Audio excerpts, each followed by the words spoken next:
Alright, this video is a little bit of an introduction to scientific notation. Um, Scientific notation is something that we use to describe really, really large numbers or really, really small numbers. Okay, so that's its main purpose. It's basically a shortcut.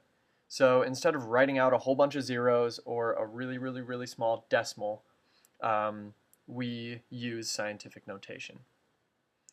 Um, there are two parts to scientific notation. There's the front number, which has to be a number between 1 and 10. Then there's a times. And then there's the back part, or the second part, that has to be a base of 10 to an exponent. Okay, so I'll write you a couple examples here and a couple of non-examples here. The front part, here's a couple good examples. The front part has to be a number between 1 and 10. So this could be like 2.5 times 10 to the fifth. Okay? And that would be a really big number. It could also be something like 9.4 times 10 to the negative 12. And that would be a really, really small number. It could not, so these are non-examples, it could not be, let's say, like 0.5 times 10 to the third, because this number is not between 1 and 10. Okay? It also could not be, let's say, like 7.2 times 9 to the 10th. Okay? And this one gets a little bit confusing sometimes because you see a 10 right here, but it has to be a base of 10. So this has to be 10, and then the exponent can be really any negative or positive integer. Okay, but this base has to be a 10. So we'll get into a little bit of why these numbers end up representing really big or really small numbers. So if you take something and multiply by 10, any number multiplying by 10 makes that number larger. Okay, take any number, multiplying it by 10 will make it larger. Okay, so if I take 2, timesing it by 10 makes it larger than it was before. And this seems really simple, but it'll connect here in a second and you'll realize the value of it, hopefully. Okay, if I take 2 times 10, I've made it larger. Times it by 10 again, I've made it larger again. Times it by 10 again, I've made it larger again. That would be 20 times 10 is 200, times 10 again is 2,000. Okay, so one thing that you notice is that if I'm multiplying by 10, this number is getting larger than it used to be. And the more times I multiply by 10, the larger and larger it gets. Okay. The other thing you'll notice is that however many tens you have, that's how many zeros end up being on this number. That's because anytime you multiply by 10, you're moving the decimal point one spot. Okay? We'll see that in just a few minutes, but right now the big overarching theme is that multiplying by a 10 will make the number larger. Similarly, there's a rule for dividing by 10. Okay, dividing by 10 is going to make the number smaller.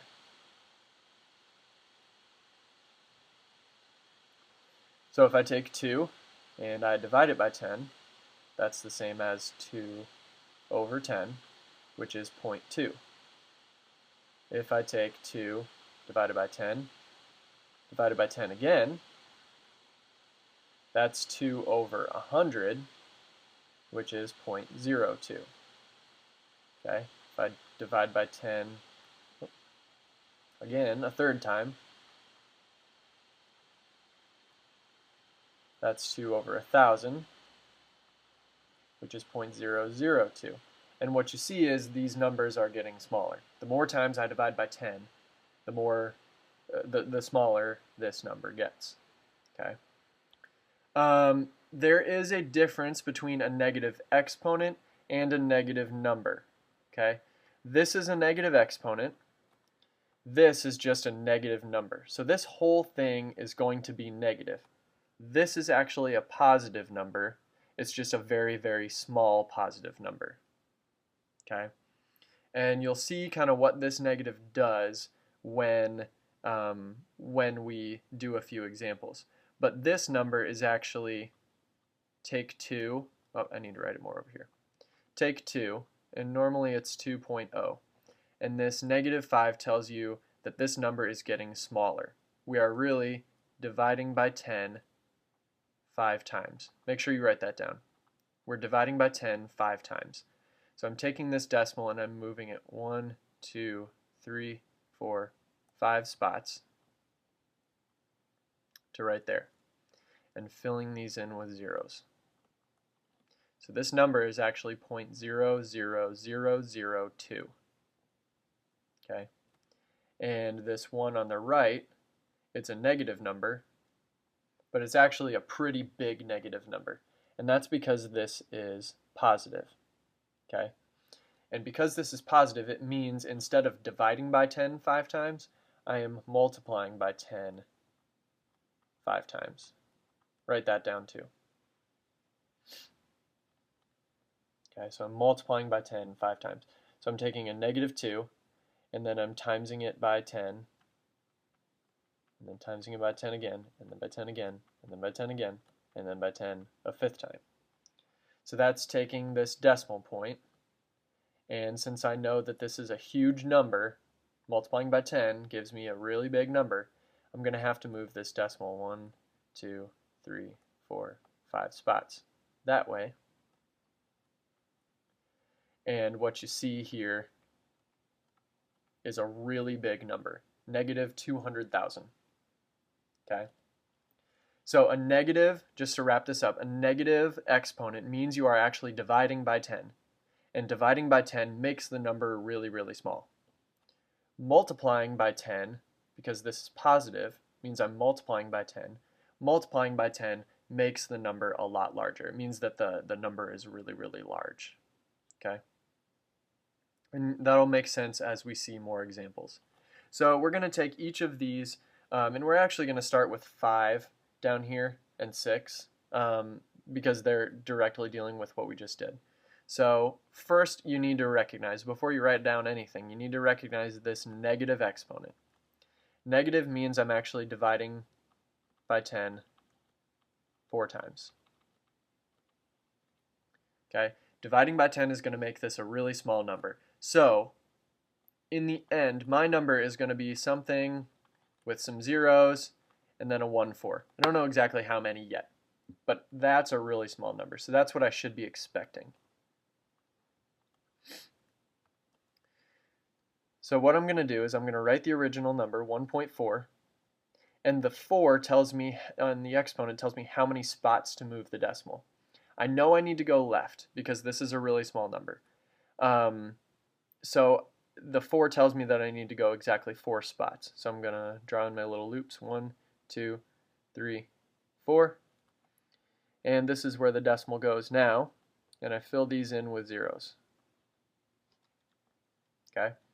So my actual number in normal standard notation is 0.0014. And we wanted a small number, and that definitely is a small number. Okay? On the next one, I highlight the exponent, that's a 5, a positive 5, which means I'm timesing by 10 5 times. And if I multiply by 10 5 times, that's going to be a pretty big number. So I take 3, and I take this decimal point and I move it 5 times, but I move it this way because I know it's going to be a huge number. So 1, 2, 3, 4, 5. And I fill these in with zeros, and I get 300,000. Okay? I wanted a big number, I got a big number, check my work there, looks good.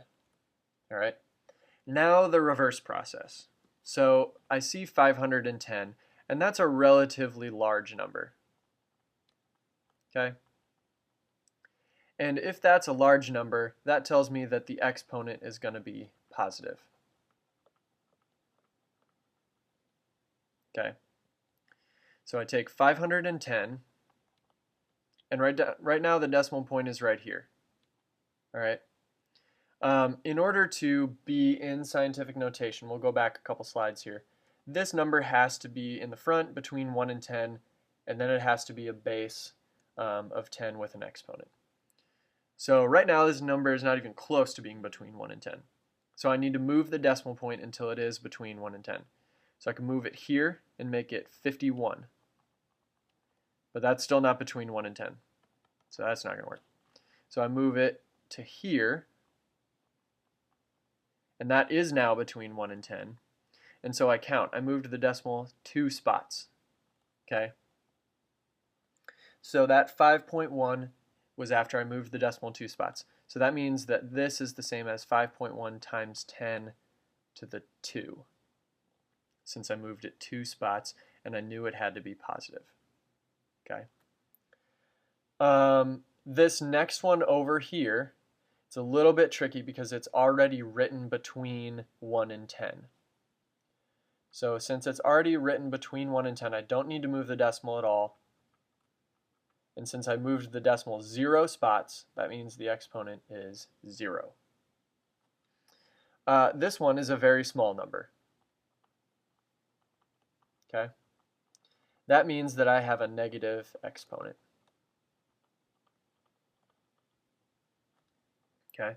So I know it's going to be negative, so it's going to be something times 10 to a negative something else. I just don't know what yet. So I look here and I am not between 1 and 10 yet. If I move it to here, I'm still not between 1 and 10. Move it to here, still not. Nope. Finally, if I move my decimal to between the 3 and the 6, I got 3.6. That is between 1 and 10. Okay? So now I need to count. I moved it 1, 2, 3, 4 spots. So this is a negative 4. So it's 3.6 times 10 to the negative 4. Last one here, this is another small exponent, or another small number, which means negative exponent. And in this one, I only need to move the decimal a little bit. I just move it to there. So this is 1.9, because now it's between 1 and 10. So that's a 1.9 times 10. I know it's a negative. I moved it 1 spot, so that's a 1. So it's 1.9 times 10 to the negative 1.